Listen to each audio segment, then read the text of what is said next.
Alice's Adventures in Wonderland by Lewis Carroll. Chapter 6, Pig and Pepper. For a minute or two she stood looking at the house and wondering what to do next, when suddenly a footman in livery came running out of the wood. She considered him a footman because he was in livery, otherwise, judging by his face only, she would have called him a fish, and rapped loudly at the door with his knuckles.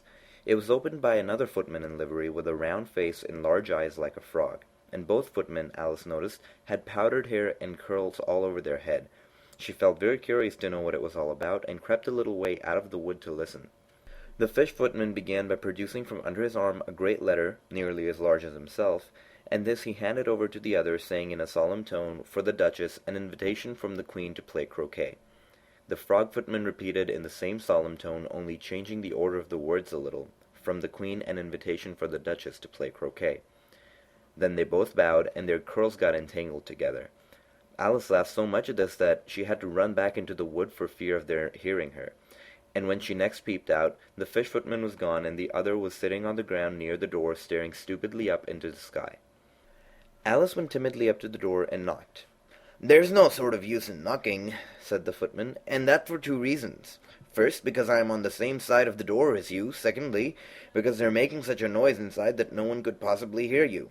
And certainly there was a most extraordinary noise going on within, a constant howling and sneezing, and every now and then a great crash as if a dish or a kettle had been broken to pieces. "Please then," said Alice, "how am I to get in?" "There might be some sense in your knocking," the footman went on without attending to her. "If we had a door between us, for instance, if you were inside, you might knock, and I could let you out, you know." He was looking up into the sky all the time he was speaking, and this Alice thought decidedly uncivil. "But perhaps he can't help it," she said to herself. "His eyes are so very nearly at the top of his head. But at any rate, he might answer questions." "How am I to get in?" she repeated aloud. "I shall sit here," the footman remarked, "till tomorrow." At this moment the door of the house opened, and a large plate came skimming out straight for the footman's head. It just grazed his nose and broke to pieces against one of the trees behind him. "Or next day, maybe," the footman continued in the same tone, exactly as if nothing had happened. "How am I to get in?" asked Alice, in a louder tone. "Are you to get in at all?" said the footman. "That's the first question, you know." It was, no doubt, only Alice did not like to be told so. "It's really dreadful," she muttered to herself, "the way all these creatures argue. It's enough to drive one crazy." The footman seemed to think this a good opportunity for repeating his remark, with variations. "I shall sit here," he said, "on and off for days and days." "But what am I to do?" said Alice. "Anything you like," said the footman, and began whistling. "Oh, there's no use in talking to him," said Alice desperately. "He's perfectly idiotic," and then opened the door and went in. The door led right into a large kitchen, which was full of smoke from one end to the other. The Duchess was sitting on a three-legged stool in the middle, nursing a baby. The cook was leaning over the fire, stirring a large cauldron which seemed to be full of soup. "There's certainly too much pepper in that soup," Alice said to herself, as well as she could for sneezing. There certainly was too much of it in the air. Even the Duchess sneezed occasionally, and as for the baby, it was sneezing and howling alternately without a moment's pause. The only two creatures in the kitchen that did not sneeze were the cook and the large cat, which was laying on the hearth and grinning from ear to ear. "Please, would you tell me," said Alice a little timidly, for she was not quite sure whether it was good manners for her to speak first, "why your cat grins like that?" "It's a Cheshire cat," said the Duchess, "and that's why, pig." She said the last word with such sudden violence that Alice quite jumped, but she saw in another moment that it was addressed to the baby, and not to her. So she took courage and went on again. "I didn't know that Cheshire cats always grinned. In fact, I didn't know that cats could grin." "They all can," said the Duchess, "and most of 'em do." "I don't know any that do," said Alice very politely, feeling quite pleased to have gotten into a conversation. "You don't know much," said the Duchess, "and that's a fact." Alice did not like at all the tone of this remark, and thought it would be as well to introduce some other subject of conversation. While she was trying to fix on one, the cook took the cauldron of soup off the fire, and at once set to work throwing everything within her reach at the Duchess and the baby. The fire-irons came first, then followed a shower of saucepans, plates, and dishes.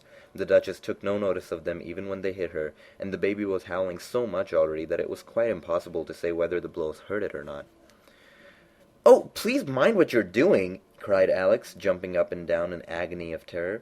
"Oh, there goes his precious nose." as an unusually large saucepan flew by and very nearly carried it off. "If everybody minded their own business," said the Duchess in a hoarse growl, "the world would go around a deal faster than it does." "Which would not be an advantage," said Alice, who felt very glad to get an opportunity of showing off a little of her knowledge. "Just think of what work it would make for the day and night. You see, the earth takes 24 hours to turn around on its axis." "Talking of axis," said the Duchess, "chop off her head." Alice glanced rather anxiously at the cook to see if she meant to take the hint, but the cook was busily stirring the soup, and seemed not to be listening. She went on again. 24 hours, I think, or is it 12? "Oh, don't bother me," said the Duchess. "I never could abide figures." And with this she began nursing the child again, singing a sort of lullaby to it as she did so, and giving a violent shake at the end of every line. "Speak roughly to your little boy, and beat him when he sneezes. He only does it to annoy, because he knows it teases." And then the chorus, in which the cook and the baby joined. "Wow, wow, wow." While the Duchess sang the second verse of the song, she kept tossing the baby violently up and down, and the poor little thing howled so that Alice could hardly hear the words. "I speak severely to my boy, and beat him when he sneezes, for he can thoroughly enjoy the pepper when he pleases." "Wow, wow, wow." "Here, you might nurse it a bit if you like," the Duchess said to Alice, flinging the baby at her as she spoke. "I must go and get ready to play croquet with the Queen." And she hurried out of the room, and the cook threw a frying pan after her as she went, but just missed her. Alice caught the baby with some difficulty, as it was a queer-shaped little creature, and held out its arms and legs in all directions. "Just like a starfish," thought Alice. The poor little thing was snorting like a steam engine when she caught it, and kept doubling itself up and straightening itself out again, so that altogether for the first minute or two it was as much as she could do to hold it.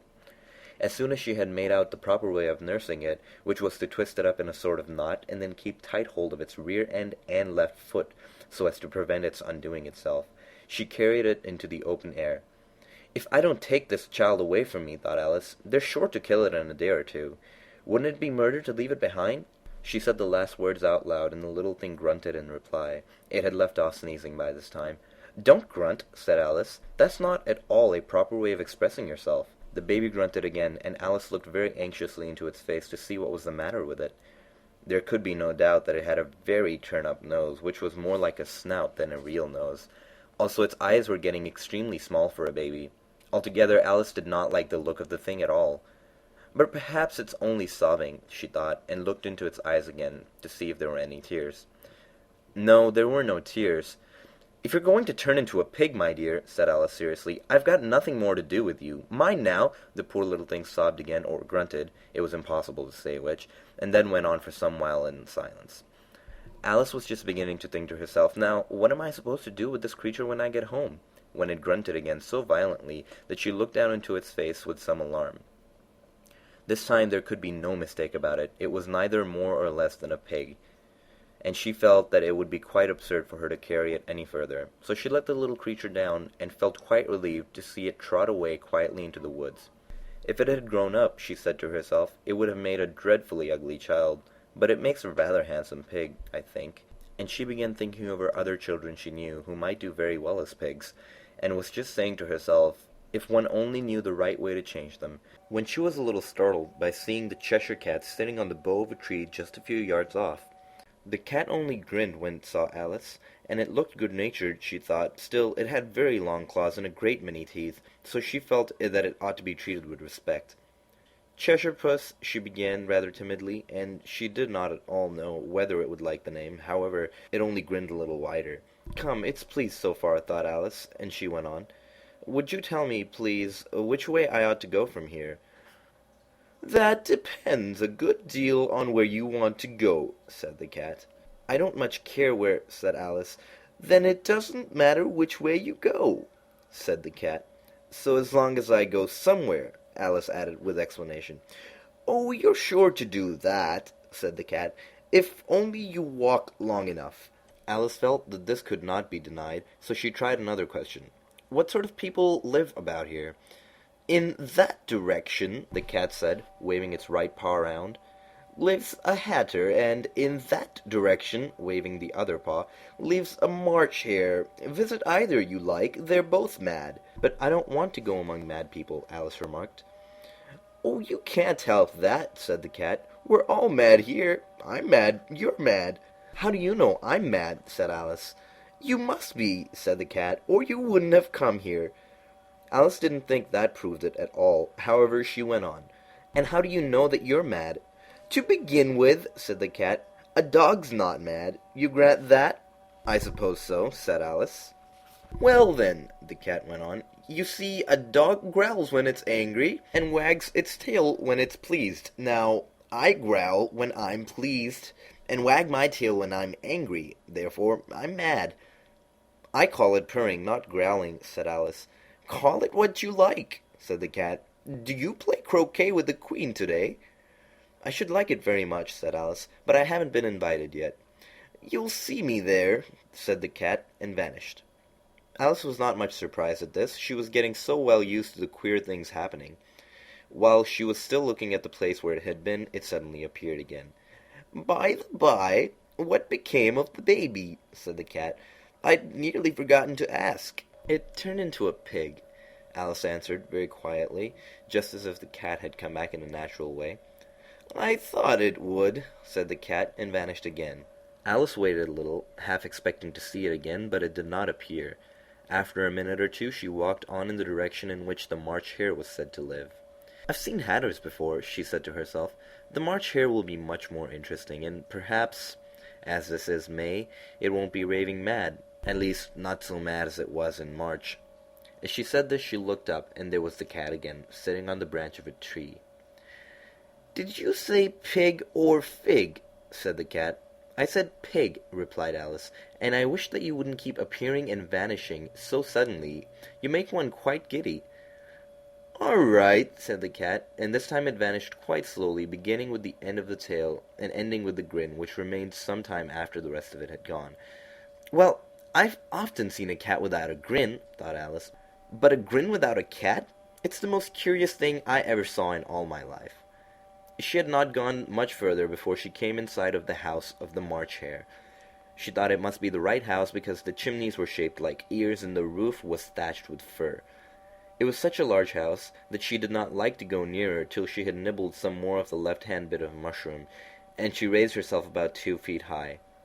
Even then she walked up towards it rather timidly, saying to herself, "Suppose it should be raving mad after all. I almost wish I'd gone to the Hatter instead." End of Chapter 6.